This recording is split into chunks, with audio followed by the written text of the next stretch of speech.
Roberto Gómez Bolaños fue figura mundial. En toda la gente de habla hispana, figura mundial. De jugadores, de técnicos, de público, de niños, de jóvenes, de adultos. Era su ídolo. Este video es presentado por Caban. Hola amigos, siempre será un gusto saludarlos. Vamos a entrar a otros temas también muy calientitos, pero vamos a ver qué es lo que piensan ustedes y para que les conteste con mucho cariño. ¿Qué ingredientes hacen un clásico de verdad? Jorge. Mi querido Jorge, quiero contestarte eso con todo lo que es, porque tú eres parte de eso.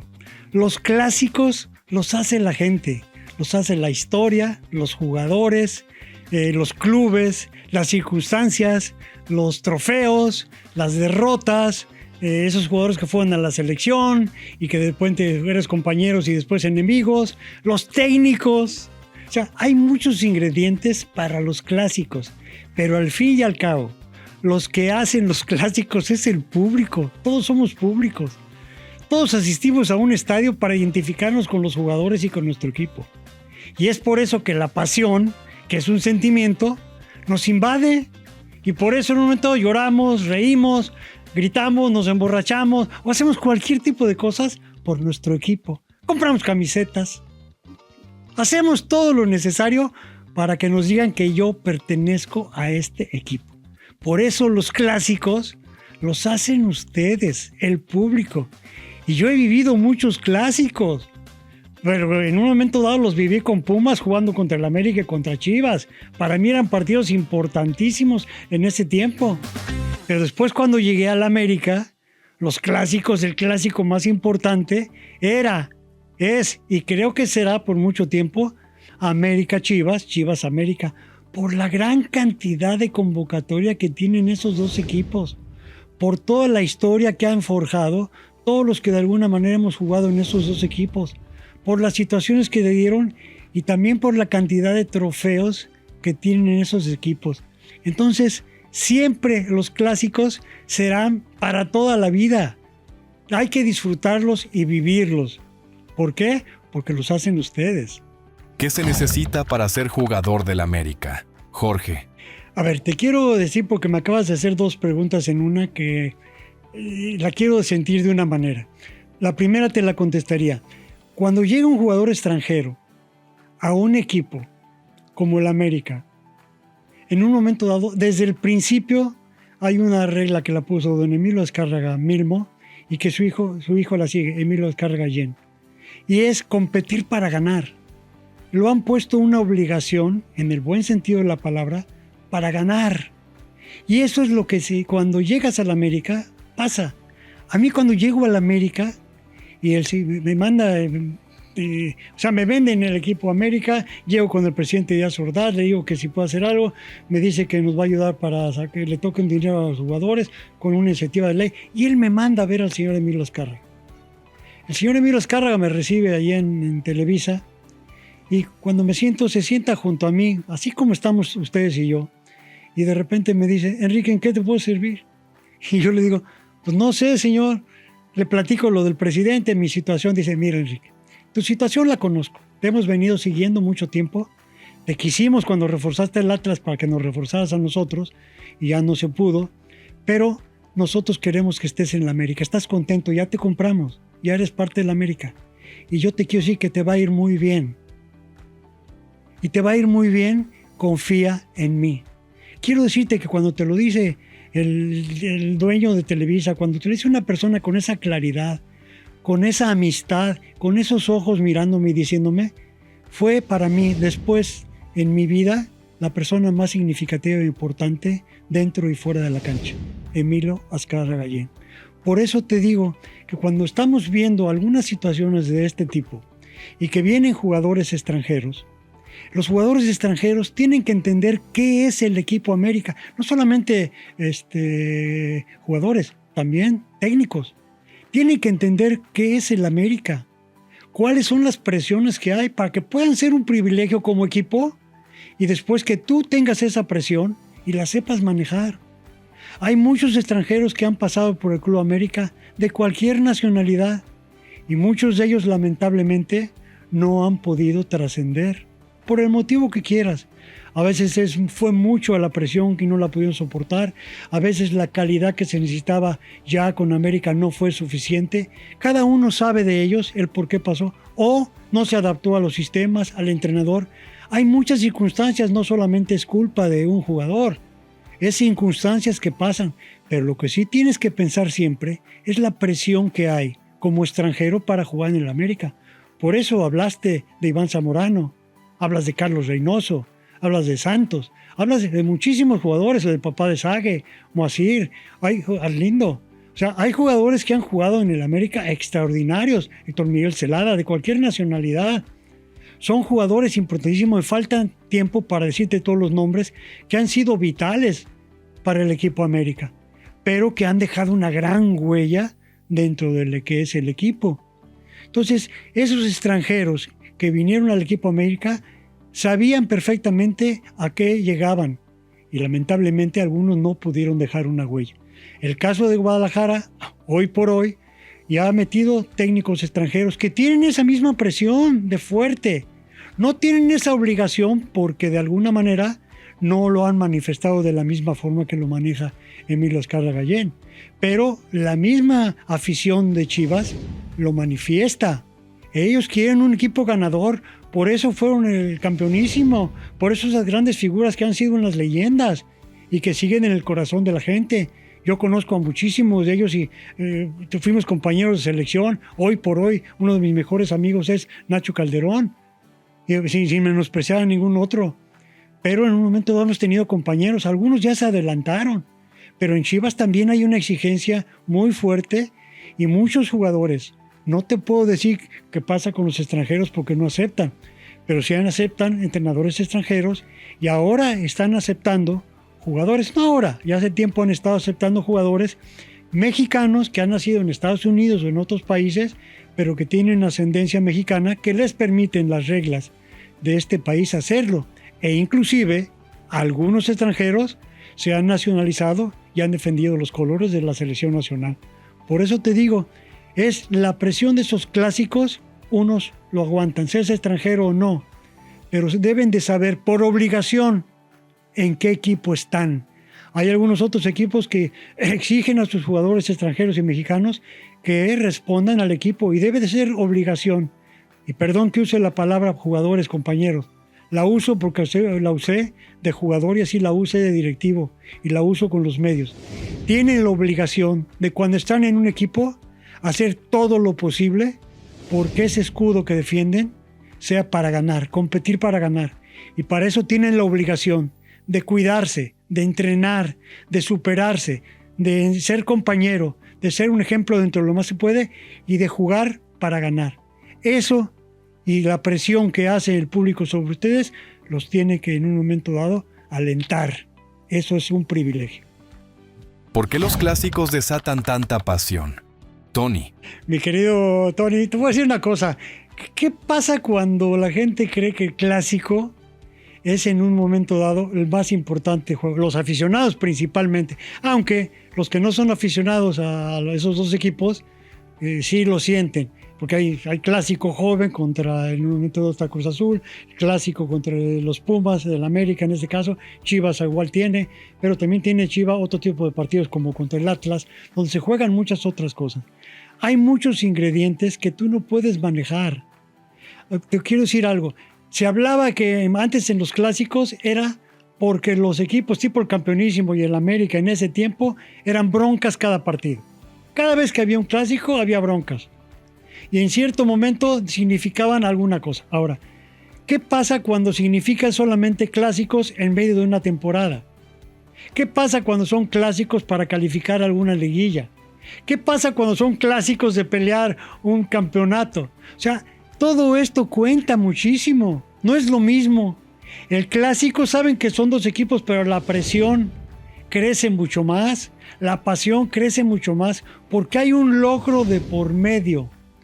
El clásico lo hace la gente, pero cuando le agregas todo lo que te estoy mencionando, entonces, mi querido Jorge, se convierte en un clásico mucho mayor, porque tiene una repercusión. Si pierdes, perdiste no solamente un partido, que duele durísimo, o debe de doler mucho, para cualquiera de los equipos que pierda. Pero a lo mejor perdiste un campeonato, una calificación, perdiste muchísimas cosas, pero sobre todo, todos ustedes y todos nosotros que de alguna manera jugamos, sabemos y tenemos la obligación de saber una sola cosa. El que está viendo el partido en el estadio, en la televisión, ten la plena seguridad que estás sufriendo y disfrutando cuando ganas o cuando pierdes. Y ya apostó, ya se tomó una copa, ya hizo cualquier cosa, ya se enojó con un amigo, o se enojó con su novia, o con su esposa, o con sus amigos, o le van a un equipo o le van al otro. Una serie de sentimientos que son parte de los clásicos, pero en un nivel muy alto. Eso es lo que se tiene que entender, que la pasión de los clásicos está en todo lo que los rodea, no solamente en una cosa. ¿Debería existir violencia en los clásicos, Roberto? La violencia nunca la debe de haber en los partidos de ninguna especie, de fútbol, béisbol, fútbol americano. Son deportes de contacto, son deportes en un momento dado donde hay rispidez, son deportes que en cierto momento implica un esfuerzo físico. Es parte de esto, por eso tienes que ser mejor atleta.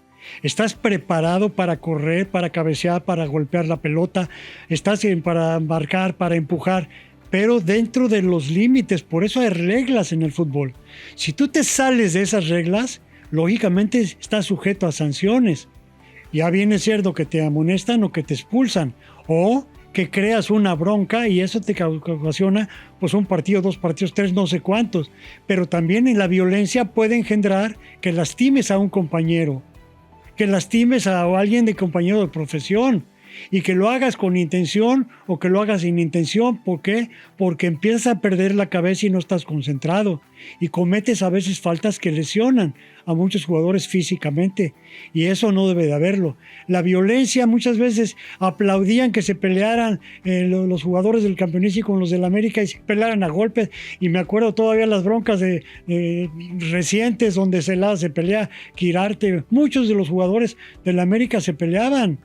¿Por qué? Pues porque la calentura de la cancha, la presión que se tenía, y que siendo un privilegio los obligaba a tratar de hacer la cosa lo mejor posible, y la seguirá viendo.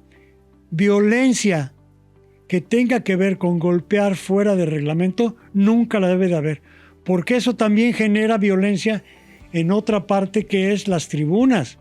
Y cuando la violencia se genera en las tribunas, hay casos muy lamentables en el mundo, no en México solamente, en el mundo, casos gravísimos. ¿Por qué? Por la violencia en las canchas. Precisamente el motivo, aparentemente para los que lo cometen, es el fútbol. El fútbol no tiene nada que ver.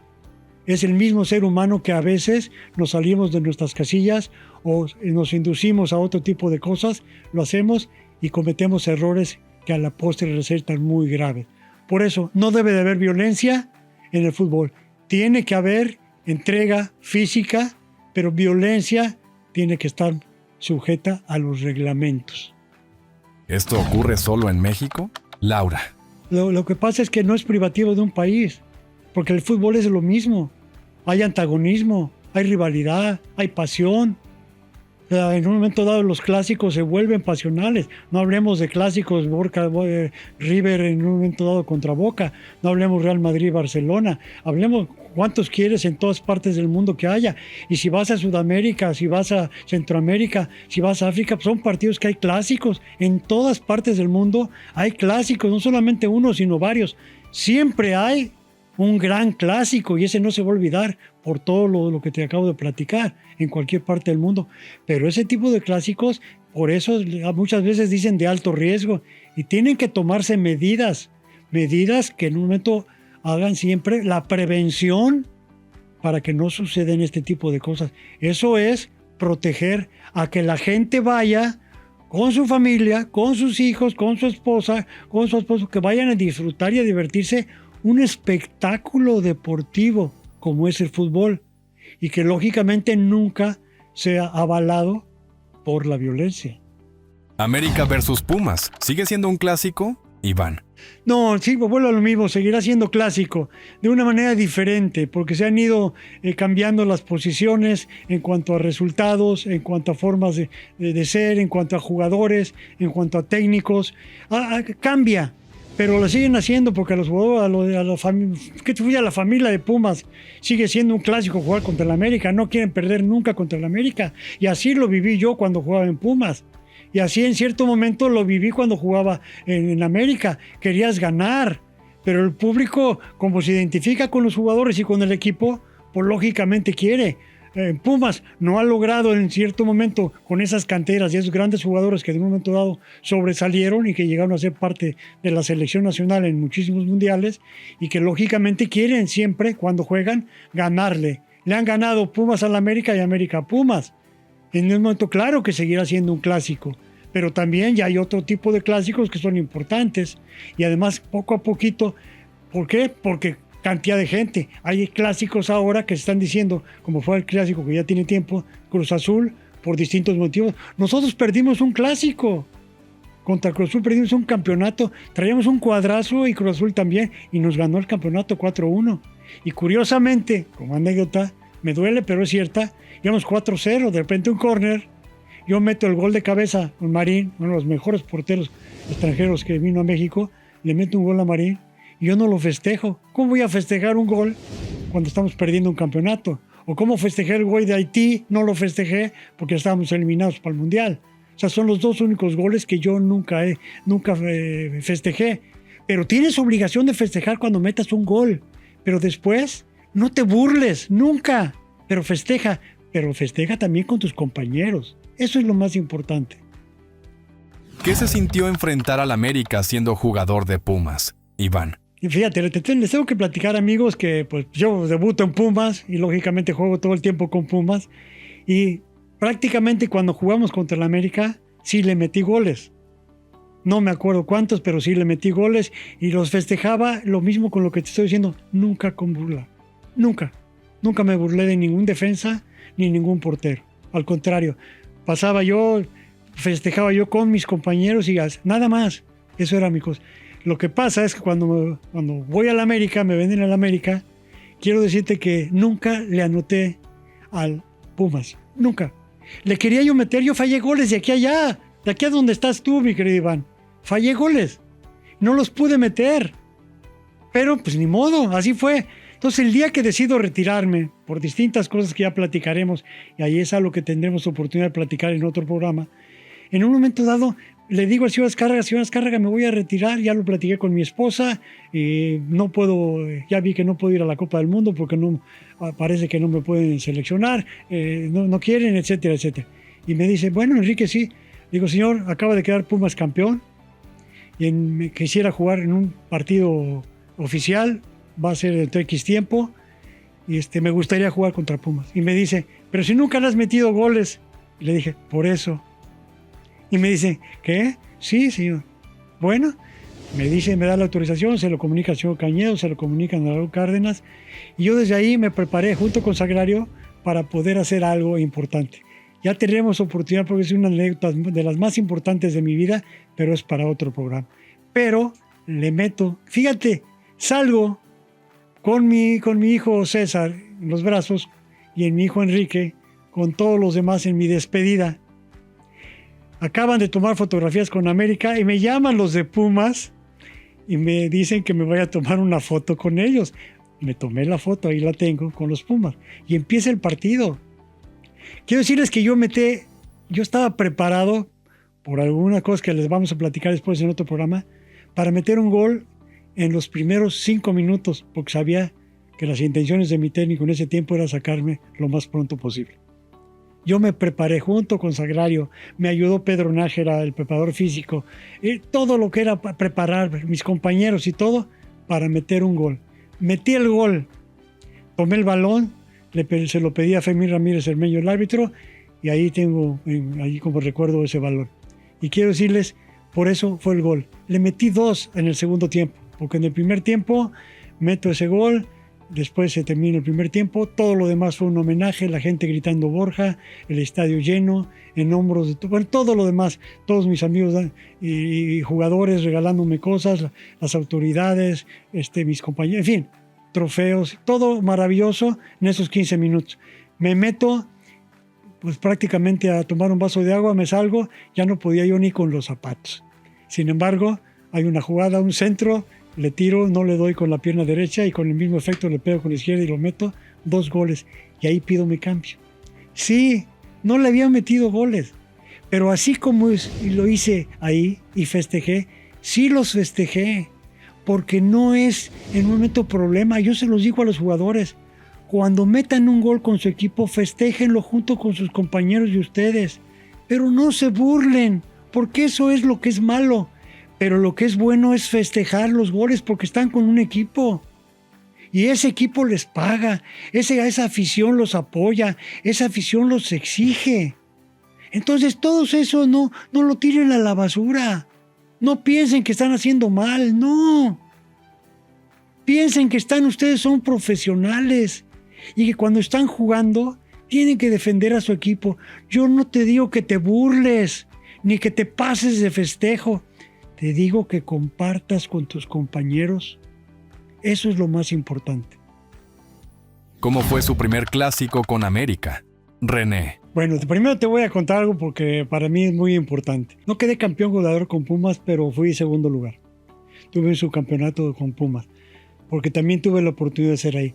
La palabra de quedar campeón en momentos de campeón goleador significa que tú culminaste el esfuerzo de tus compañeros y el tuyo propio. Nunca puedes hablar de campeón goleador si no hablas de tu equipo. Eso es lo más importante. Por eso, cuando llego a la América y soy 3 veces campeón goleador, en el segundo campeonato de goleo, quiero decirte para que veas, no solamente por hablar. Yo mandé a hacer un trofeo y en el medio tiempo pedí permiso para poder entregárselos a cada uno de mis compañeros, de mis técnicos, de mis dirigentes, a mucha gente de mantenimiento, del masajista, todos los que yo podía, doctores. ¿Por qué? Porque era mi forma, nada más le puse gracias. Era un trofeo y muchos de ellos los tienen. ¿Por qué? Porque ser campeón goleador, sí, fui en un momento dado subcampeón goleador en Pumas, pero en América fue cuando fui 3 años campeón goleador. Lo han logrado también otros jugadores y qué bueno los merecimientos. Y hay otros que no lo han logrado, que jugaron en esa posición, también excelentes extranjeros o mexicanos. Todos fueron extraordinarios compañeros. A todos y cada uno de ellos siempre les he agradecido, siempre, porque me dieron las jugadas, los pases. Y así como fue, no quiero menospreciar a ninguno porque son muchos los que tendría que hablar, pero en Pumas y en la selección, mi brother Aarón Padilla, y en América Carlos Reynoso. Fueron para mí los cómplices ideales de todo, lo entiendo. Pero también tuve pases de Monito, de Borbolla, del Conejo, de Memo Vázquez, de muchísimos. Con otros compañeros que jugaron conmigo y yo jugué con ellos. Por eso es tan importante que cuando hablas de campeón goleador, es muy importante. Cuando metes los goles, no quisiera hablar tanto cuando nos dan la vuelta porque nos dieron la vuelta y nos ganaron y todo. Pero te quiero decir una cosa, yo metí un gol que para mí es el que más recuerdo, y lo recuerda también mi gran amigo hasta la fecha, Nacho Calderón, que lo meto, y te voy a decir por qué. Antes de ese partido de clásico, yo estaba entrenando un viernes, tirando a gol, ya cuando iba a acabar el entrenamiento en el América, y de repente empecé a sentir una molestia en el brazo, y decía yo, caray, qué raro. Seguí entrenando, pero la molestia pasó, le dije al doctor, me dice, no, estás muy nervioso, a lo mejor es por eso, qué bueno. Ya no me molestó nada, y el día del partido, antes de salir, empiezo a sentir esa molestia otra vez, pero un poquito más fuerte. La verdad me sentía yo mal. Decía yo, pero si yo me siento bien, ¿por qué tan nervioso? Si yo hablo de que la presión la puedes manejar, y eso es lo que he hecho, ¿por qué ahorita? Y el dolor en el pecho y en el brazo izquierdo. Ni modo. Salí a la cancha y empecé, no agarraba yo a la pelota, estaba yo oído, quería yo correr, no podía, me fatigaba, o sea, una sensación muy fea, muy, muy fea. Entonces llego al vestidor, me acuesto en el vestidor, levanto la cabeza, y aquello levantaba la cabeza decía, Dios mío, ¿qué tengo? Pero si me va a pasar algo, que me pase aquí. Yo sentía que me iba a dar un infarto. Le dije al doctor que me siento y le dije muy mal. Le sacamos, no quería, digo, papacito, ayúdame porque no puedo hacer el ridículo, es un clásico. Salgo a la cancha y haz de cuenta que de repente todo cambió. Yo siempre he sido muy, muy creyente. El Sagrado Corazón siempre está con un cuadro que tengo en mi casa, que tenía mi madre, y la Virgen de Guadalupe. O sea, y leo pasajes de Biblia también actualmente. Entonces, pero en ese tiempo se lo decía así con eso. Salgo y no siento nada. Y hay una jugada, pasa Reynoso, un pase a profundidad, los dos centrales de Chivas van por la pelota, yo también, y cuando veo que van ellos dos, me quito, me paro, chocan ellos, dejan la pelota, y yo la tomo, me voy con ella, entro al área grande, me sale Nacho Calderón, me finta, yo lo finto, le cambio la pelota para un hueco. Cuando me voy con ella, me da una manotazo en el tobillo y me trastabillea. Pero yo veo la pelota y no me caigo. Y así, o sea, así que a gatas, voy y le pego a la pelota. Ahí está la prueba y el video. La pelota entra a gol y entrando, pasando la línea, entran los dos jugadores defensas para sacarla y se convierte en el gol. Y ahí me acuerdo que Arturo Yamazaki, le decía yo patitas torpes, pero uno de los mejores árbitros que vino en un momento peruano, que vino a México, fue director de árbitros y todo, arbitraba ese partido, me dice, te hice famoso. Digo, ¿por qué? Pues porque si no te hubiera marcado penalti, porque era un penalti que te marcó Nacho, pero dejé correr la jugada. Sí, dejó correr la jugada y fue gol. Entonces quiero decirte que llego al vestidor, me acuesto y me sentía terrible.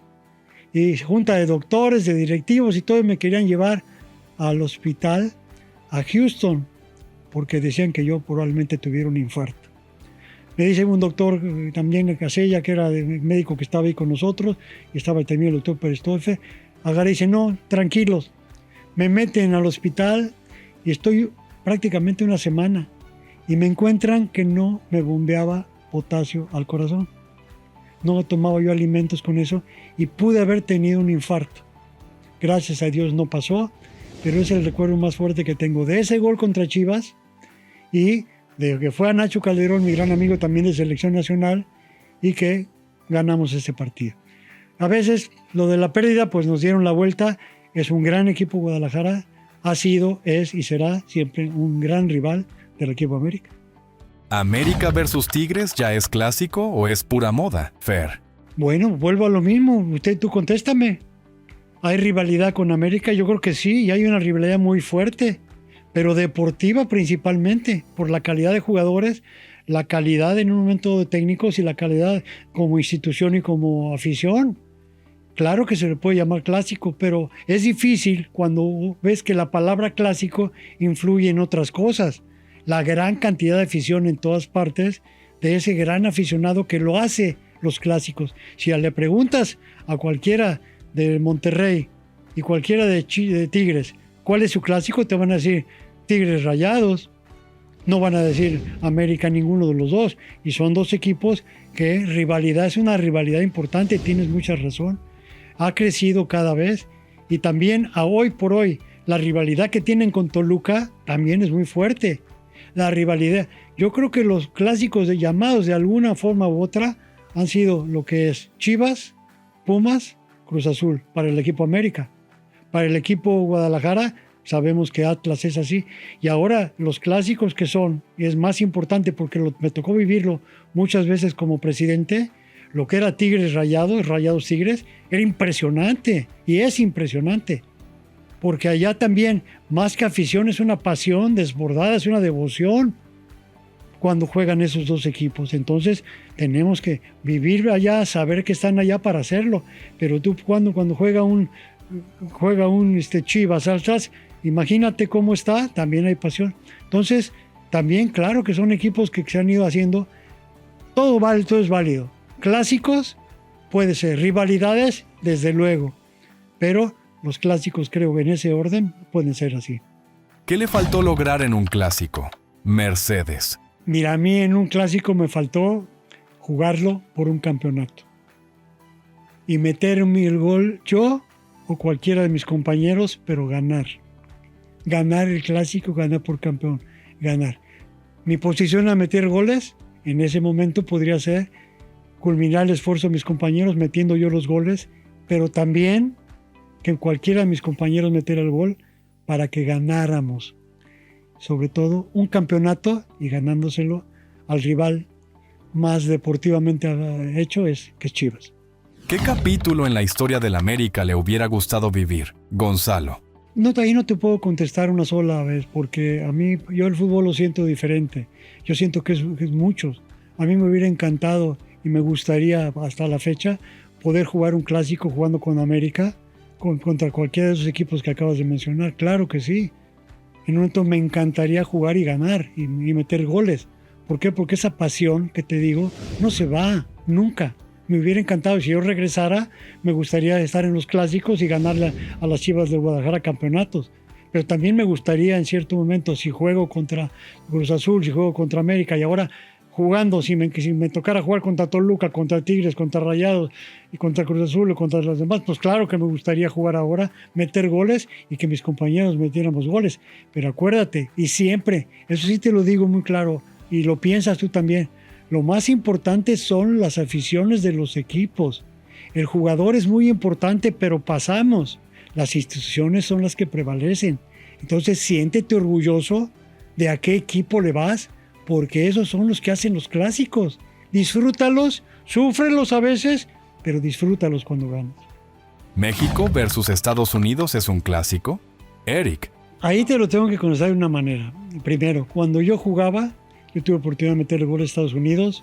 No era Estados Unidos esa fuerza y esa potencia dentro de nosotros, de la CONCACAF, como es actualmente Estados Unidos. Por los jugadores, por la organización, por su liga, por todo lo que ha hecho para el fútbol y lo que está haciendo. Eso no podemos negarlo, eso no se tapa. Pero a mí me tocó cuando todavía no era importante en eso, era competitivo y me tocó meterle gol a Estados Unidos, no pasaba nada, no había esa competencia.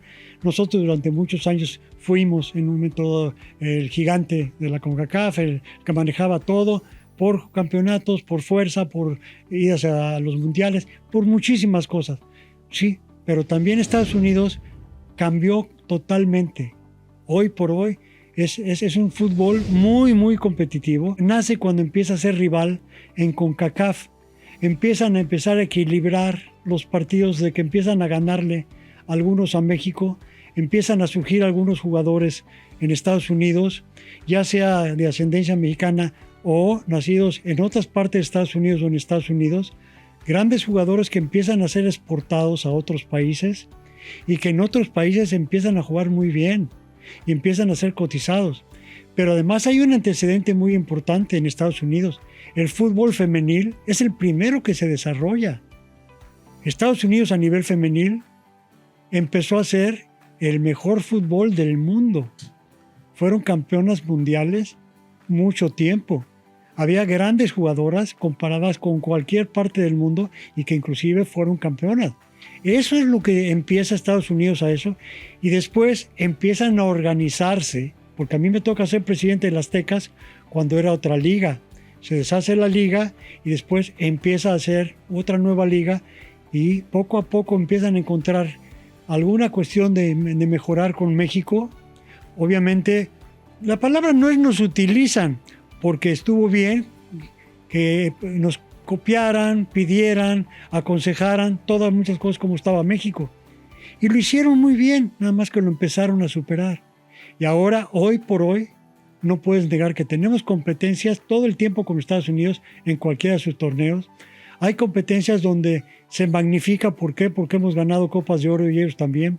Porque han ganado como equipos y nosotros como equipos tampoco hemos ganado. Porque nos han superado en muchísimos aspectos y otros también los hemos superado. Hay una gran rivalidad y competencia fuerte. Y ahora, en un momento dado, donde está un torneo que va a ser a nivel mundial en Estados Unidos, México, Canadá, vamos a tener oportunidad de poder probablemente enfrentarnos en algún momento o por separado, pero ya no importa esa rivalidad ahorita. Lo que importa es la rivalidad para llegar a hacer el mejor papel en el mundial, ganar y a ver qué hace Estados Unidos en el grupo que le toca. Pero ten la plena seguridad que aquí, hoy por hoy Estados Unidos trae un muy buen equipo, individual y colectivo. Trae también muy buen técnico y esperamos que nuestros jugadores estén también. Yo creo que son muy buenos jugadores. Nos hace falta a veces muchas cosas, pero tenemos, junto con Javier y con Rafa, tenemos que hacer que el equipo mexicano sea competitivo para ganar. Y tenemos la gran oportunidad, y la tienen que entender los jugadores, que vas a jugar esos 5 partidos si en cierto momento ganas. Hay que hacerlo. Y la rivalidad con Estados Unidos, claro que está. y está en todos los torneos que estamos jugando con ellos. Hay por lo menos 3 torneos que definitivamente, tanto en equipos como en selección nacional, tenemos que si queremos ser mejores, le tenemos que ganar. Y ellos, si quieren ser mejores, nos tienen que ganar. ¿Los extranjeros elevaron la calidad de los clásicos? Sonia, te contesto, si preguntaste de lo que es la venida de jugadores extranjeros, puede ser la América, pero también puede ser que sean jugadores que no nacieron en este país, que puedan ser jugadores que puedan jugar con Chivas por ser de ascendencia mexicana. O sea, no es una cosa igual, pero te digo, en los dos casos, el clásico no debería cambiar nunca. El clásico, como lo hace la gente, tiene su obligación, los que juegan en el Guadalajara, y sean mexicanos por nacimiento o los que lo contratan por facilidad de que tengan de ascendencia, por el motivo que quieras, y lo que son los mexicanos y los que juegan extranjeros en América, no importa. Vuelvo otra vez, la pelota no te puede pasaporte ni acta de nacimiento, que jueguen. Y lo que sí tiene que tener todos los jugadores que jueguen en esos dos equipos, la obligación, y lo digo muy claro, porque lo he dicho siempre, así como la tenía, la obligación de saber a los cuales equipo pertenecen. Y cuando sepan que pertenecen, van a hacer que la gente que sigue sus clásicos sepan la responsabilidad que tienen como jugadores. Tienen que estar al 100%, tienen que ser los mejores y tienen que competir para ganar. Y no importa si es en Guadalajara o es en México. ¿Chivas sigue siendo grande o ya es costumbre decirlo? Miguel. Bueno, grandiosa historia, no la podemos negar. Sigue siendo grande, esa no se olvida. Chivas va a seguir siendo grande todo el tiempo que mientras se juegue fútbol, heredando ese deseo, esa pasión, esas ganas, esa afición de padres a hijos. En ciertos momentos, pues claro que siempre va a haber aficionados y pasión por la pasión que es. Entonces las Chivas siempre tendrán esa afición. Y cuando hagan algo como lo que vinieron haciendo con Almeida, como lo vinieron haciendo con algunas generaciones, pues bueno, tienen que quedar campeones, han estado campeones, saben lo que es en los campeonatos. Hoy no podemos negar que está jugando muy bien Chivas. Esto puede ser, si lo ponemos ahorita, lleva de 6 partidos, 6 triunfos, y le acaba de ganar al América 1-0, un clásico. Entonces es importante todo lo que es, pero ¿es vigencia? Sí. ¿Es historia? Sí. ¿Es pasión? Sí. ¿Y es presión? Sí. Hay de todo en los clásicos. Ustedes son los que los hacen. ¿Por qué Enrique Borja es el ídolo de El Chavo del Ocho? Sofía. Pues te quiero decir algo y decirles a ustedes que me están preguntando. Yo no había visto alguno de los programas. Había visto El Chavo del Ocho, pero yo no había visto un programa donde hablara de mí, donde se peleara con Kiko para quién era Enrique Borja. Y que quería ser Enrique Borja, el Chavo, y Enrique Borja y Kiko también. Pero el Chavo decía, yo quiero ser Enrique Borja. Yo no lo había visto. Y me lo decían y me felicitaban. Yo decía, pero ¿cuál? De repente me toca ver los programas y lo veo los programas y me lo mandan los programas y todo lo demás y lo empiezo a seguir. Y yo decía, caray, es un honor que me lo esté haciendo Roberto, porque te voy a decir una cosa. Roberto Gómez Bolaños fue figura mundial. En toda la gente de habla hispana, figura mundial. De jugadores, de técnicos, de público, de niños, de jóvenes, de adultos. Era su ídolo. Y luego les contaré una anécdota con Maradona, precisamente con el Chavo del Ocho. Pero ahorita les quiero decir, conozco a Roberto, platicamos de fútbol, aficionadazo, entusiasmado del fútbol, pero además un crítico también de qué se hacía bien y qué no se hacía bien en los equipos. Platicamos muchas veces, le da mucho coraje que México no tuviera un lugar muy bueno. Hace su película El Chanfle, maravillosa, pero a mí fue un personaje impresionante conmigo, porque todo el mundo me conocía en Sudamérica y en Centroamérica, en toda la habla hispana, porque cuando decían Chispirito, decían el Chavo del Ocho. Y el Chavo del Ocho, su ídolo era Enrique Borja. Y entonces decían, bueno, pues ¿cuál es ese Borja que es el ídolo de nuestro ídolo? Como dijo Maradona una vez. Entonces, claro que para mí lo conocí, me llevé muy bien con él. Cuando fui a sus obras en un momento dado de teatro que puso Chimbedo, su esposa, doña Florinda, le dio oportunidad a Sagrario de hacer una telenovela también. Nos dio muchísimo gusto y llevamos muy buena amistad. Platicábamos mucho. Me hizo favor también de su hijo de invitarme a un programa de homenaje a Roberto. También tuvimos la oportunidad que me invitaran junto con el América en un homenaje que le hicieron a Roberto en el Auditorio Nacional. Fue todo el América y fuimos Carlos Reynoso y yo, donde estaba don Jacobo Saludos, que en paz descanse, un gran amigo también, y Roberto. Y en un momento, cuando vamos entrando allá al auditorio, de repente él tenía el micrófono y empieza a platicar, él platicaba al aire, y empieza a platicar y cuando me ve, dice, mira, ahí viene, no es modestia, pero lo dijo al aire, por eso se lo digo y además con mucho orgullo, dice, este sí es un verdadero crack, esa sí es figurota, me da muchísimo gusto, ¿no? Y mi querido Jacobo también lo asiente, me le acerco, me da un abrazo y un beso, porque ya traía un aparatito de oxígeno, ya traía ciertos problemas. Me habla y me dice todo mi cariño. Entonces, para mí, las cosas que tuve con Roberto fueron impresionantes. Cortito, pero nada de esas. Nos toca ir a la América, nos vamos a Centroamérica y iba también todos los que iban en el Chavo del Ocho. Ellos hacían un festival y nosotros íbamos a jugar. Íbamos en el avión y yo me voy sentado con Roberto platicando de 20 cosas. Y platicando de eso decíamos, oye, pues cómo ya del fútbol, la familia, todo esto, lo que quieras, el Chavo del Ocho. Llegamos, aterrizamos y de repente va planeando ya el avión para ya aterrizado, va charteando como se dice, y de repente vemos cualquier cantidad de gente ahí en el aeropuerto. Y de repente el babotas de tu querido amigo agarra y dice, mira, ya nos van a recibir a la América. Y se ríe Roberto, no me dice nada. Y dijimos, qué padre, que entonces agarramos y nos bajamos con el América. Y cuando nos bajamos del América, sí, nos empiezan a pedir autógrafos y todo. Pero de repente la algarabía, porque venía el Chavo del Ocho, y Kiko, y la Chilindrina, y todos los personajes. Y me acuerdo que yo estábamos ahí pasando migración y volteé a Roberto y me hace, adiós. Y ahí la ignorancia de lo que era Roberto en cierto momento para el público y lo que cree uno que a veces es famoso, con todo el respeto a todos los demás que somos famosos, Roberto era una figura mundial. Me tocó la oportunidad, yo me iba a Miami ya para empezar, iba a entrar con Univision a trabajar. Me toca ahí y me toca despedirme también en el aeropuerto con Roberto. Fue la última vez que lo vi, iba con Florinda y él iba para Cancún. Y ahí ya después supe que ya falleció. Pero la verdad, sí, nos dolió mucho y creo que fue esta figura mundial que siempre recordaremos. Hasta la fecha siguen pasando sus programas, ya lo hicieron en caricatura y yo le seguiré haciendo eterno agradecimiento por todo lo del Chavo del Ocho, pero también por esa gran amistad que tuvimos, Sagrario y yo, con Florinda y yo con Roberto. ¿El chanfle fue inspirado en Enrique Borja? Fabián. No, todo eso. Yo les pregunté porque el chanfle fue un guamazo en todas partes donde se presentó. El chanfle la vieron todos. Futbolistas, no futbolistas, todos hablaban del chanfle porque fue una película que estaba chispirito. Y le toca hacer el papel a él de un aguador que es Nacho Treyes, con la cachucha y todo, y hacer maravilloso cómo lo imitaba. Pero tenía que tener un personaje en el centro delantero que era Kiko.